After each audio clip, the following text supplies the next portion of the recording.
All right, so we're going to go through the answers to the questions here. As you are watching this video, if at some point you realize that you've done part of the problem incorrectly, you should pause the video and try to fix the problem before finishing it. Likewise, if you realize because of something we do here that you've approached some other part of the problem incorrectly, you should try to resolve that part before you actually watch the answer. Okay, so for question 1 here, we've got our crate being pushed by our worker. And so, of course, that's going to have a force of gravity pulling down on it, which we can calculate because we know both M and G. We know it is a 50-kilogram crate. G is 9.8 meters per second squared. And so 50 times 9.8 should be like 490. Yeah, 490. Remember, a kilogram meter per second squared is the same as a newton, which makes sense. We would expect our force to be in newtons. There should be a normal force that is opposing gravity. So that should be 490 newtons. We know that we are applying a force of 100 newtons.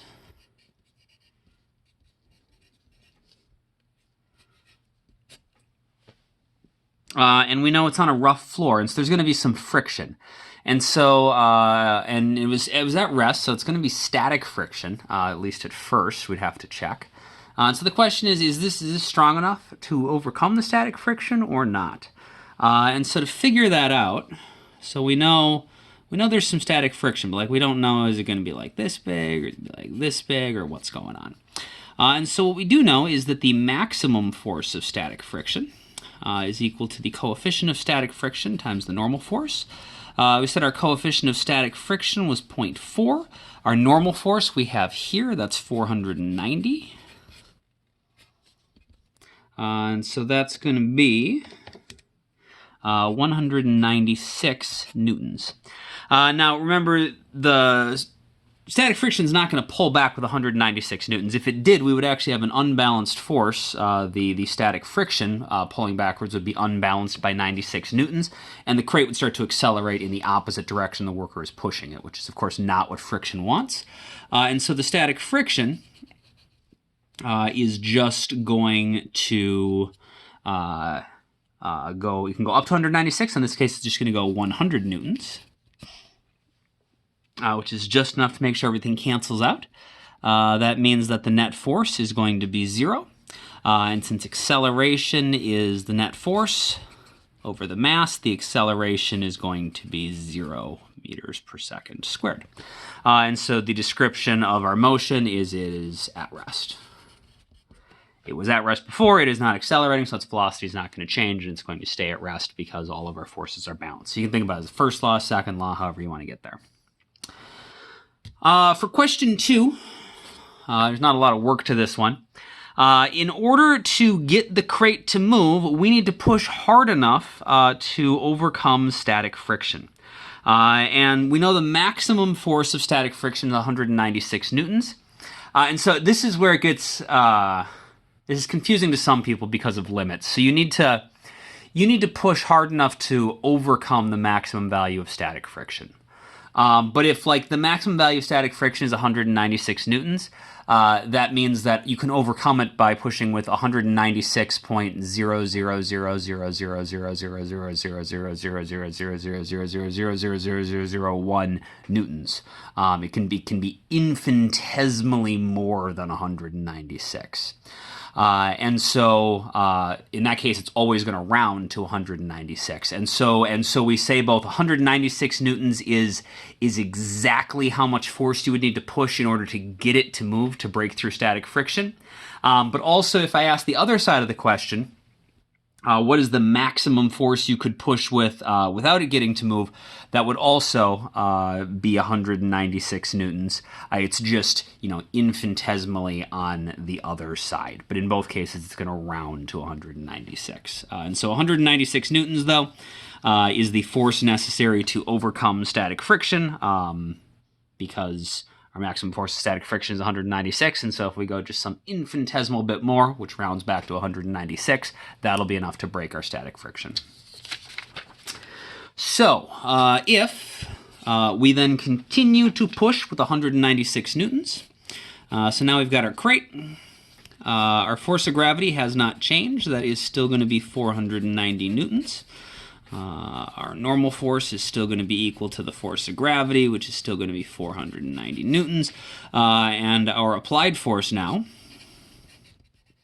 is going to be 196 newtons. And at this point, the object is going to be sliding sideways. So remember, velocity is not part of the free body diagram, but you can add a velocity arrow next to your free body diagram to help you see what's going on. If the crate is sliding this way, that means that friction is going to try to pull it in the opposite direction, to the left, to try to slow it down.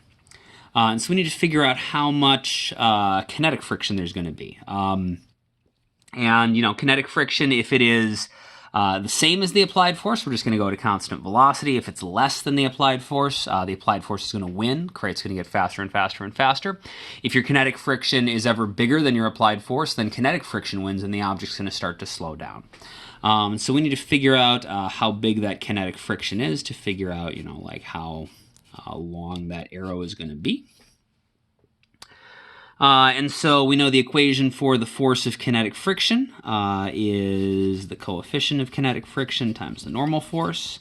So that's 0.25 times 490, which I feel like I should be able to do in my head. Like 100, 145, 245, 122.5. Yeah, 122.5.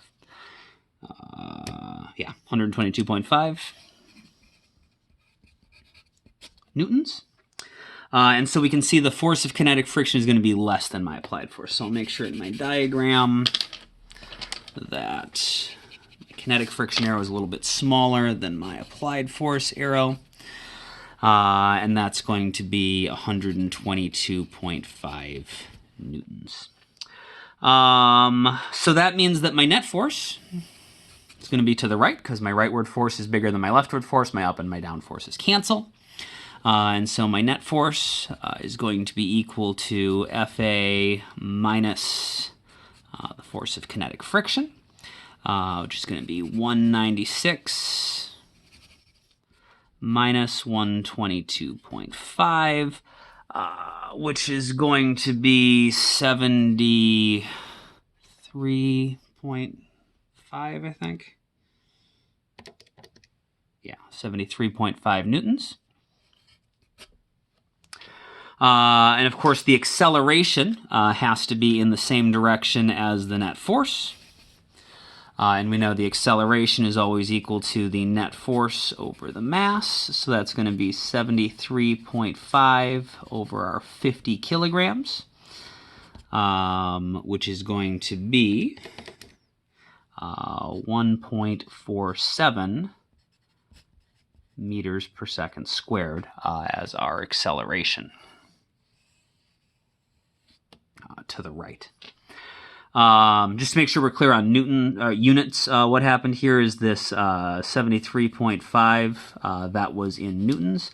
The mass is in kilograms, but we know a newton is the same as a kilogram meter per second squared.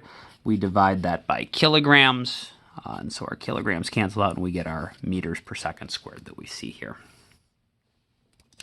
All right, and then in part 4, we're going to push the crate for 10 seconds, and we know it's accelerating at 1.47 meters per second squared while we push it, and so this is going to be a multi-part problem. So in part 1, we are pushing the crate. So the crate starts here, and we know it is getting faster and faster and faster for the first part. And its acceleration is 1.47 meters per second squared. And then in part 2, we stop pushing. which means that friction is going to start pulling backwards, and we know we would expect it to slow down. And it's eventually going to stop because it's sliding across a rough floor, and so we would expect it to start slowing down. And we want to know the time for part 2. So to do that, we're going to use our kinematic equations, hopefully. So the other things that we could use for each one, we got accelerations, we got initial velocity, final velocity, acceleration, and time. We already have that. Displacement. So we got displacement, initial velocity, final velocity, and acceleration. All right, so our initial velocity, we know it started at rest. The time we know was 10 seconds. And so we got that information. We don't know how far it went. We don't know its final velocity at the end of part 1. Part 2, we don't really have a lot of information. We know it's going to come to rest, so its final velocity is 0. And the acceleration we should be able to get from a free body diagram. We know that acceleration is net force over mass. And so after we are done, and this is why it asks you to draw a free body diagram for this, when we, when the crate is sliding forward, but we're no longer pushing on it, friction's still pulling back on it. And so we still have our force of gravity of 196 newtons. We still have our normal force of 196 newtons. And we're going to have our force of kinetic friction of, whatever that was, 122.5 newtons.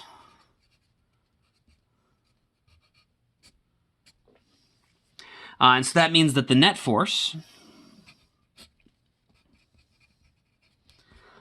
is going to be equal to the force of kinetic friction, which is, of course, 122.5 newtons.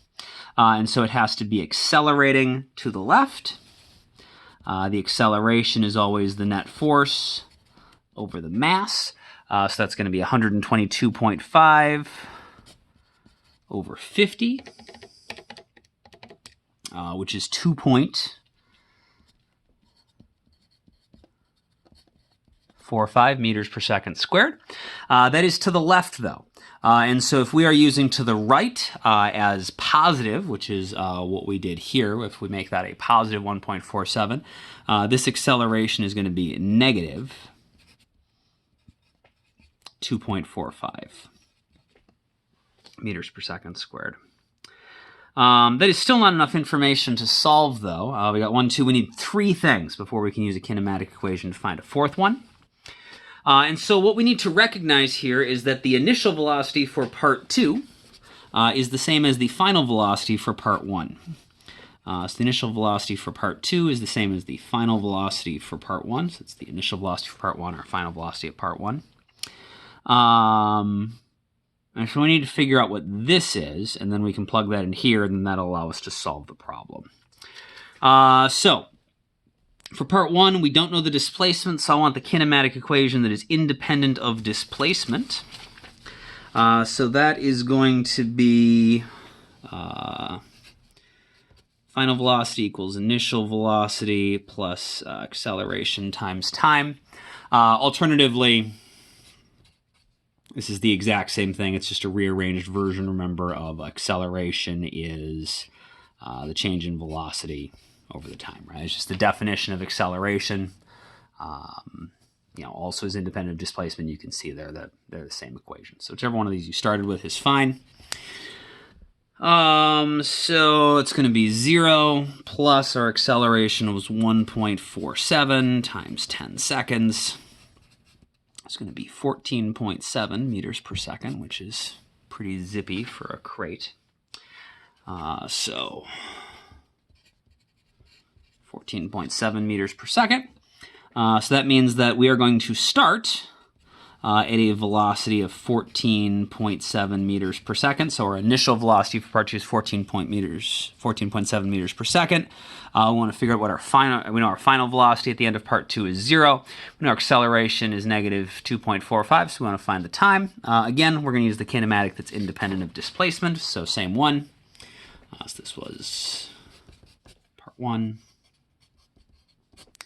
So for part 2, we know that final velocity is equal to initial velocity plus acceleration times time.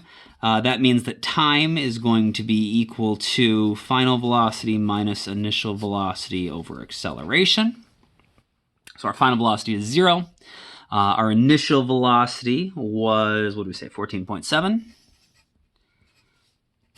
Our acceleration was negative 2.45 meters per second squared. And so that is going to be 6 seconds.